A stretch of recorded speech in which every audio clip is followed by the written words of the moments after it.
I need your ID. I don't have an ID. What's your name? I'm not giving it to you. I'm gonna put your hands behind your back. I'm gonna arrest you. I don't know what your problem is. My problem is... Guess what? I'm clear, right? I've lived here my entire life. I want your name. There'll be a complaint filed. I guarantee you. You know what? If you're gonna file a complaint, we'll just charge you. Stay in there. Huh? So I got a crime scene, sir. I'm a detective. Yeah, and I'm here helping him, so step the off. Hey, check that out. I stopped to help somebody who's been shot. I'm getting arrested. Nobody's perfect. Not even the bravest and most upright police officers. They too make mistakes sometimes, despite their best intentions. Problem for them is, because of their body cams, their wrongdoings are often recorded. It's not your fault, pal. I'm not mad at you. I actually got angry because he was yelling at me for no reason at all. I'm just trying to help somebody. And the footage becomes public record. What you're about to see today is not only a collection of these instances, but also ones that feature unlikely heroes who for the most part got cuffs instead of compliments. While they were trying to detain a suspect, our next team of officers encountered an unlikely hero. The male suspect had been spotted carrying a weapon moments prior, so they wanted to make sure he wouldn't be out on the streets with a potentially dangerous device. His friend, however, is one of those people who just can't help but do good, even if they're in a bit of trouble with the police department. Police department. Lancaster Police, make yourself known. Hey, come back here. One running. What's his name? This woman in red is the suspect's companion, who happened to be a lifeguard on duty and was saving a life. Stop! Police! Go, go, go, go! Drop the...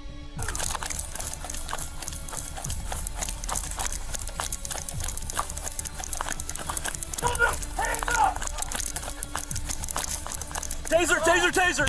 Hey! Officers eventually got a hold of the man and placed him in handcuffs. You have to admire the very fashionable and matching outfit, sure, but it would soon be dragged to the ground. That's because the suspect wouldn't stop resisting the cops. They eventually asked for his name and learned that he was called Ranger. Get on your face!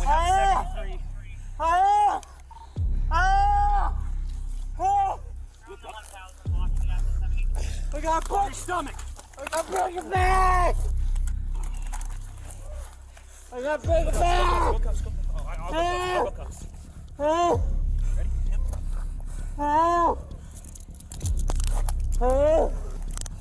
Quit reaching. I got broken back!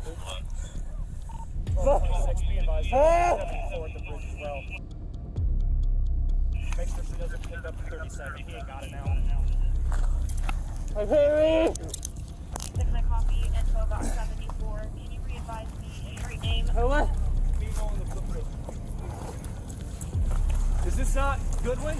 The team of officers decided that one of his friends nearby needed to be apprehended too, but she was a bit more cooperative. Her name was Chastity, and she was less concerned about her getting arrested and more worried about a man she'd recently seen lying unconscious under a bridge nearby. You see, Chastity was a lifeguard, and she was all too familiar with these types of encounters. Chastity, pull all the bags down. Put it down. Where's the Chastity? I don't know. He had it in his hand. I Put don't know. put yours down. This is all his. And there's a dude down here underneath the bridge. Won't wake up. I'm trying to wake him up. He won't wake up. We're gonna need a medic here as well. There may be an OD. Chastity, go to my cruiser now. Okay. No, I walked around down through here and seen dude laying down there. From my cruiser. I know, I'm going. I just didn't want to fall down the hill. But now 974, 953. I just walked up towards this one Behind the footbridge.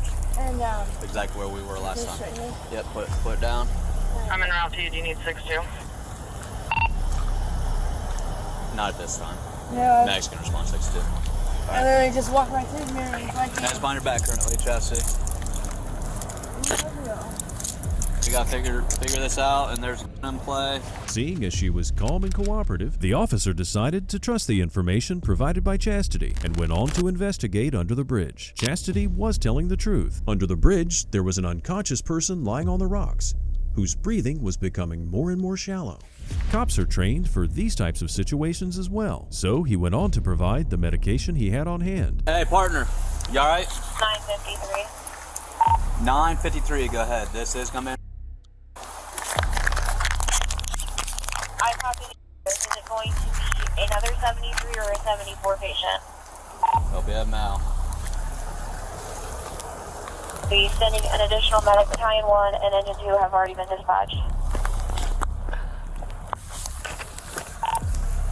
One thing in Narcan administered. I still don't have the. It's gonna be SC. No. Hey, partner.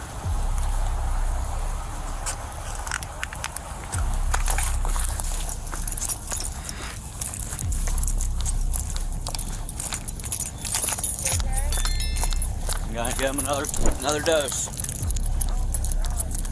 After the second dose of the medicine was administered, another officer arrived at the location. She was a bit more hands-on when it came to maneuvering the unconscious individual. But for a moment there, everything seemed lost. Sure, an ambulance was on its way too, but in these cases, the difference between life and death can merely be a couple of seconds. So the stem's behind your left foot, so watch out for that. The front foil should be on the right side.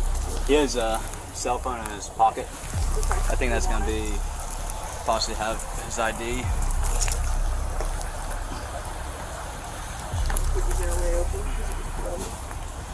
No, this isn't gonna.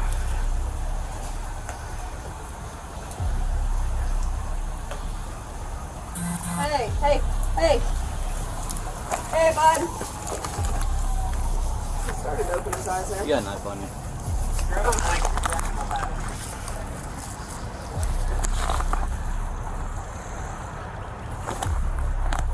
Hey, there we are. Good morning. Oh, maybe. Hey. Hello. Hello. How are you? He just started that. He's waking up a little bit. Yeah, I've administered two doses. All right.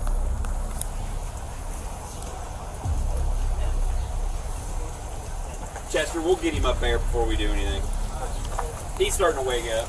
Thankfully, the man under the bridge regained consciousness and was awake and alert by the time the ambulance came to pick him up. If it hadn't been for Chastity and her keen sense of observation, there's no telling if the man would have survived. With the cuffs on, she had no means of physically helping anyone, but at least she gave the important information to officers. Trying to get him to wake up and stuff, you know what I'm saying? He wasn't waking up. Why are you in cuffs? Oh, he just detained me for a second. So you go down and check that guy, make sure he was okay. And plus, I also needed to talk to the girl. Okay. You're right at the edge. Officer Pierce is with him. Yeah, like I literally just walked up and it started raining, and I walked up. Sorry for my language. And he was laying down there, and I was like, "Hey," I didn't want to touch him because you know what I mean. I'm not sure if he was supposed to do that or not, but I kept saying, "Hey, dude," because he was sitting up when I first came up here. The lifeguard also gave cops crucial information about their initial suspect, Ranger. That wasn't even his real name, by the way, which, as you might presume by now, already means he'd gotten a whole new charge. His real name turned out to be Matt. And on that note, let's get back to him for a second to see if he eventually calmed down. I'm asking for medical sick. You got damn name off. You're on the name.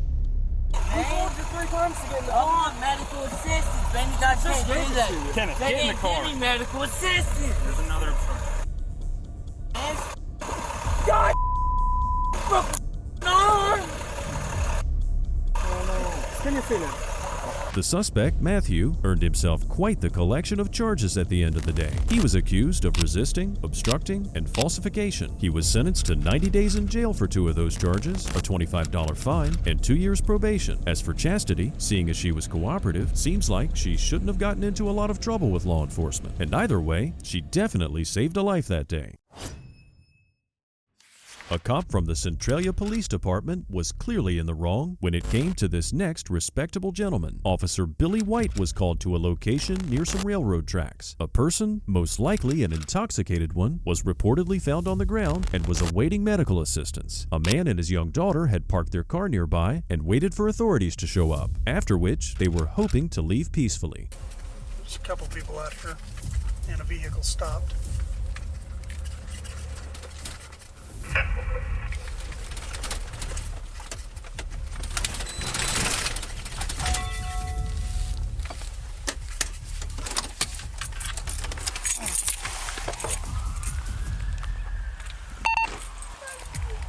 don't know what happened. We was driving by, the man's laying here.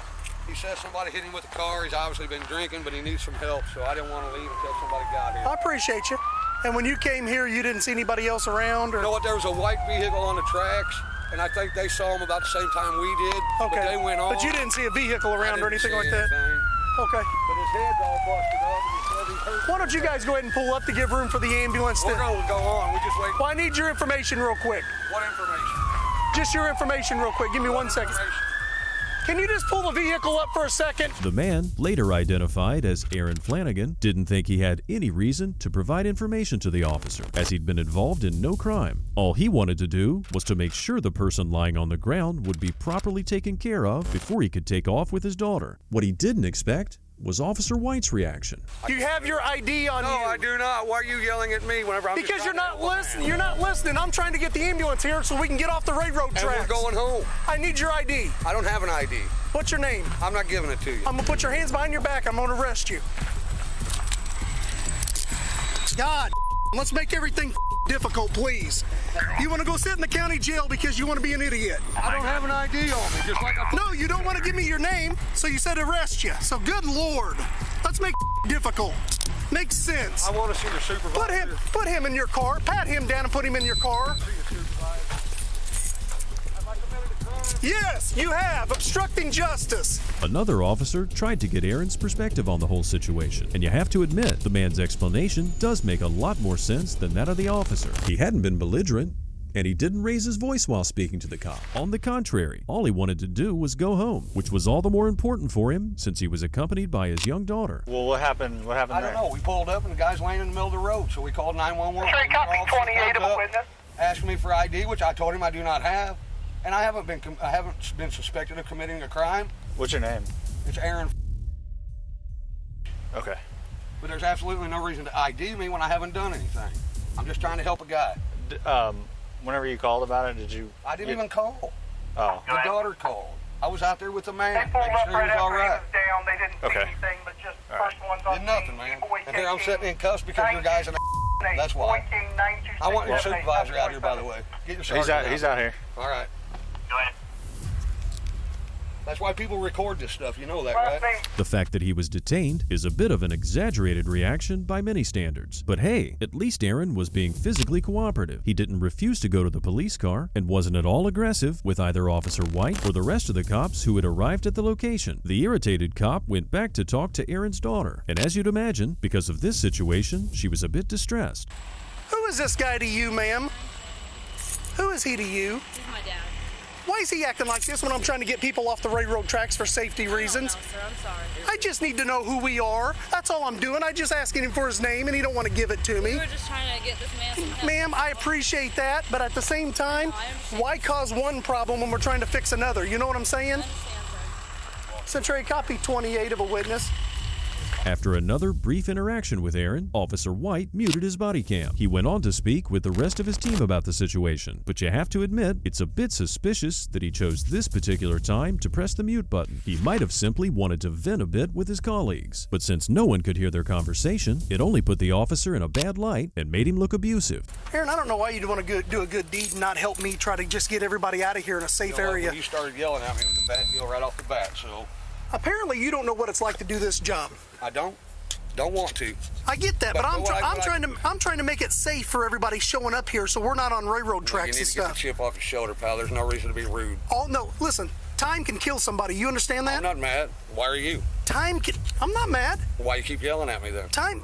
I'm not yelling. Not right now. Time can kill somebody.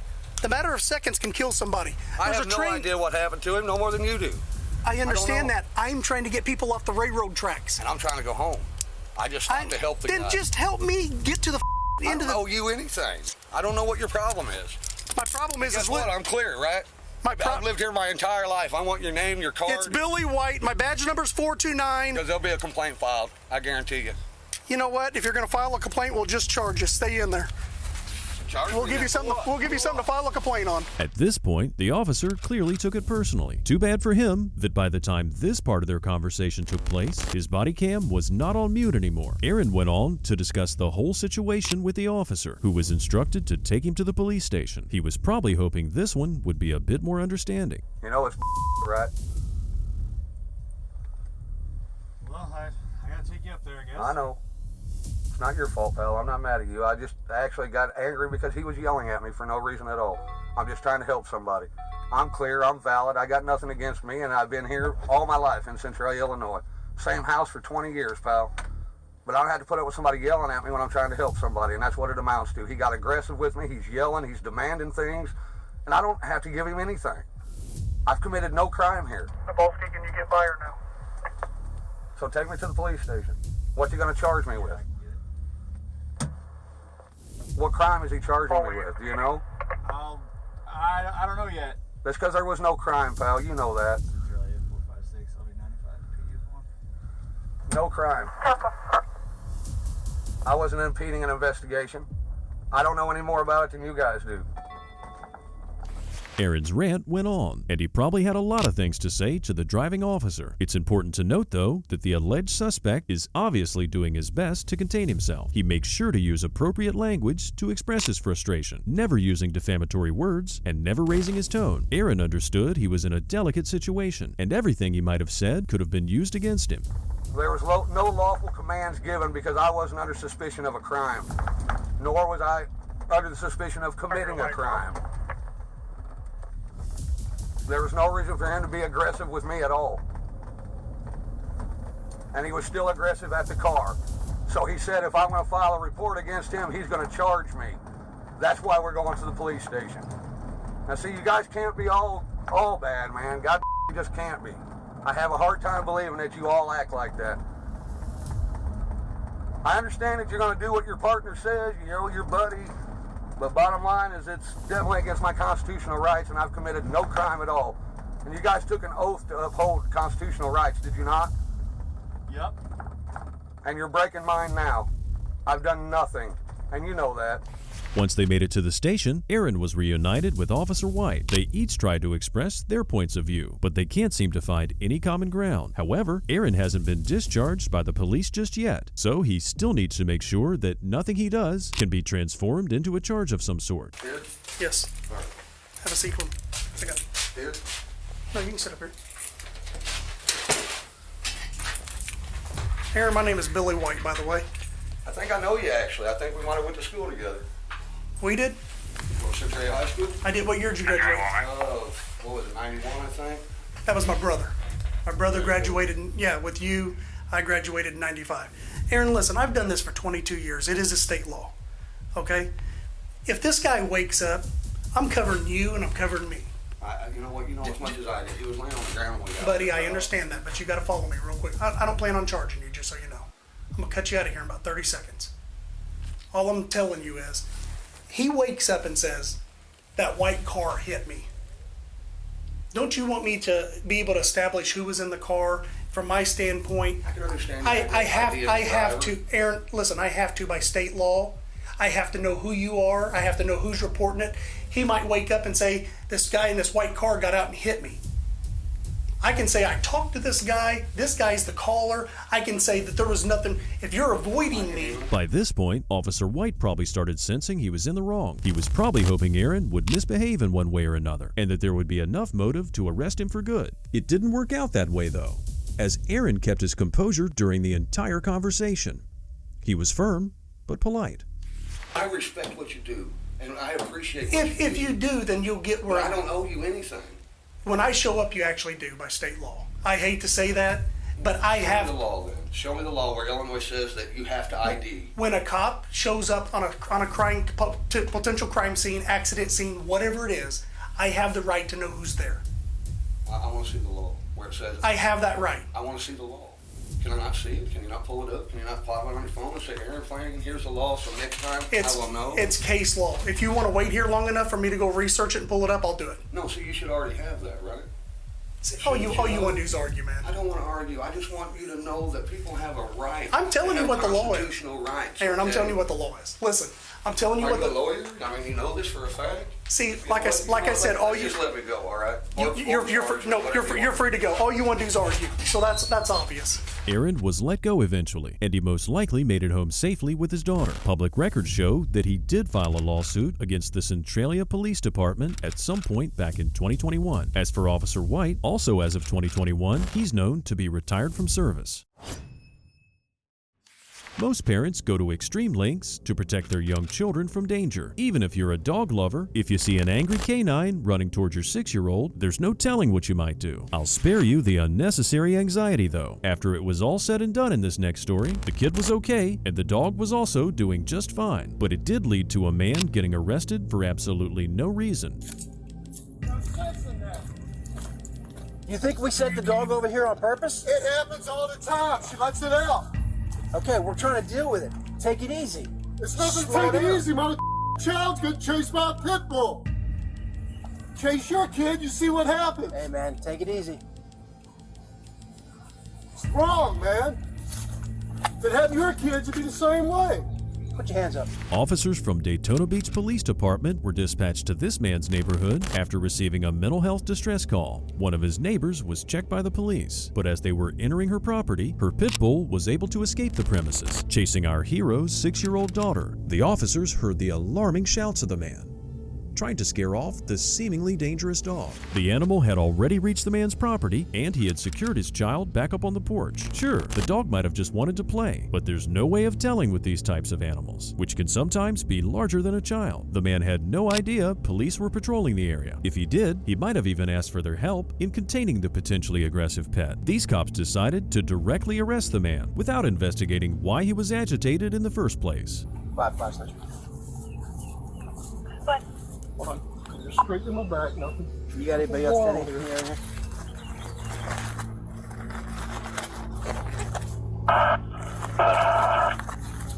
Fire there.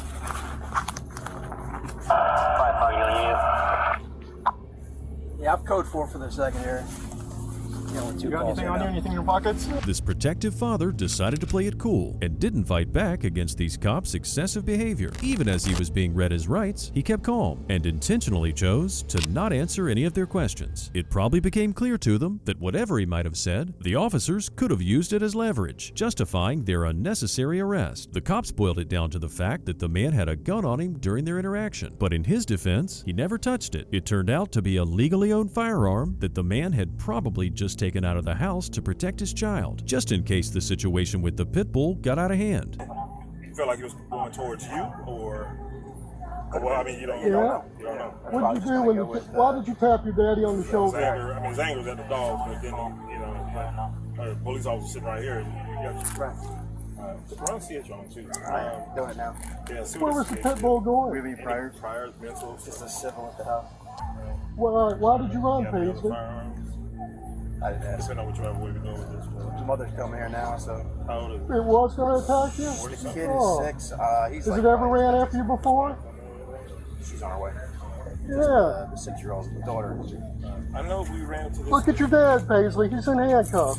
The little girl's father also insisted that his wife didn't speak with the officers either once she'd arrived at their home. He knew how these accusations would go down if they just kept calm and didn't interact with the police. And he was right in doing so, as after a month, all the charges against him were dropped. On the other hand, he did express his eagerness at one point to file a lawsuit against the same people who were supposed to protect him. Obviously, they had violated his rights that summer day, for no justifiable reason. After you've worked as a firefighter for many years, I guess it's hard to fight that urge to help, even after you're not in service anymore. That was the case of retired firefighter Joseph Garces, who in the fall of 2020 was driving around when he noticed a person lying face up in a parking lot. As soon as he figured out the victim was surrounded by a pool of blood, he immediately started doing CPR. It was only when the Santa Paula Police Department made it to the scene that things went downhill. Stay over here, stay over here, stay over here. Come over here. That's your car? That's my car. I was driving by. I saw it. I'm a retired firefighter. Okay. I'm not a part of this. We don't know anything about that. We see a gun in the car. You're not going there. Do you have your ID? It's in the car. What's your name? Joe Garces. Joe Garces, you got to relax, okay? We know you're helping us out. Wait, but you guys aren't listening either. That's part of the problem. Yeah. So I said we appreciate your being involved, okay? We're just running. That's his knife. I took it out of his pocket to cut his shirt off. And that's your vehicle? Yeah, I was driving north. I saw the lady. They were looking this way, and I saw him down, and I thought it was beer or something. Spun around and came in, saw the blood. She said they were calling 911. I screamed, has he been shot? She said, yeah, as I was pulling in. Okay. Saw the gunshot wound to the side of his face. I did a quick check, found the gun in his waistband, rendered it useless, stuck it inside my car. grabbed his knife, cut off his shirt, and then you guys started showing up. Okay. Mr. Garces did look a bit agitated, that's true. But mind you, he'd just given assistance to someone who'd been gravely wounded. He explained everything he'd done in detail and made sure the area was secure. He also appeared willing to provide any additional information required. The officer whose voice you can hear in the background is Detective Chris Rivera. And let's just say the following footage doesn't shine the best light on him. Huh? So I got a crime scene, sir. I'm a detective. Yeah, and I'm here helping him, so step the off. Okay? If you're a good detective, you wouldn't be yelling at me right now. You'd be taking care of your job. Over here. Yeah, you. I can't get the out of here. Get out of my crime scene. Get out of my crime scene. What are you going to do to me? Get out of my crime scene. I'm going to make you next time. Get out of my crime scene. Come with me, Mr. Garces. Get out of my crime scene. Mr. Garces. That's my Come with me, Mr. Garces. Another officer then took Mr. Garces outside the perimeter of the scene. You see, officers do have the authority to secure a crime scene to make sure there's no additional damage done by the public. But this retired firefighter was more than just a bystander. He'd become a crucial witness, and more so, he was a man who knew procedure very well. So cooperating with him would be beneficial in any other circumstance. Yeah. You get caught, that's how you act. No wonder people don't give you guys the benefit of the doubt. And I worked with you for 27 years. When do I get my car back then? Hey, tell them thank you for teaching me not to be helpful, you fat piece. You have to step back. Step back. Step back. Step back. Step back. Step back. I don't know who you're. Oh yeah, so now you're gonna come over with me, huh? You're doing a really good job right now, aren't you? I need you to back up. You need to calm him. I need you to back up. Come here. No, I got it. I got it. I got it. Come here. No, you need to understand. Really, the pain compliance, that's what we need to do. Because you don't like being talked. What's his name? Again, officers can use force against a citizen, but they need to be reasonable in using this prerogative. Mr. Garces gave no reason to be perceived as dangerous. More so, he wasn't even resisting arrest. For him to be in that position, Detective Rivera would have needed to inform him beforehand that he was being detained, and that didn't happen either. Where's your badge at? In my Jeep, like I keep saying, but you won't listen. Where at in your Jeep? Hey, you will see it when you look at your car? Do you want me to have to write a search warrant and keep it, or do you want to keep your car?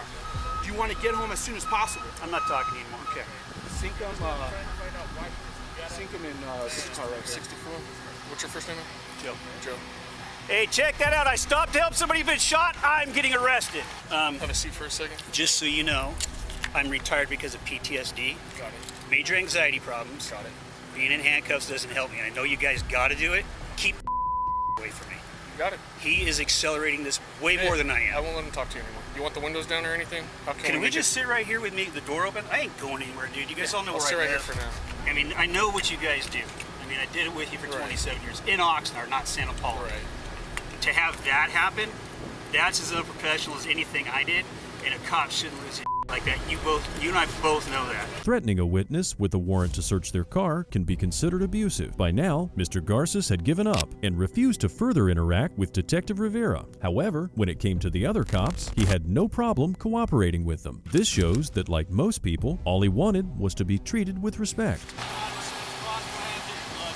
Absolutely.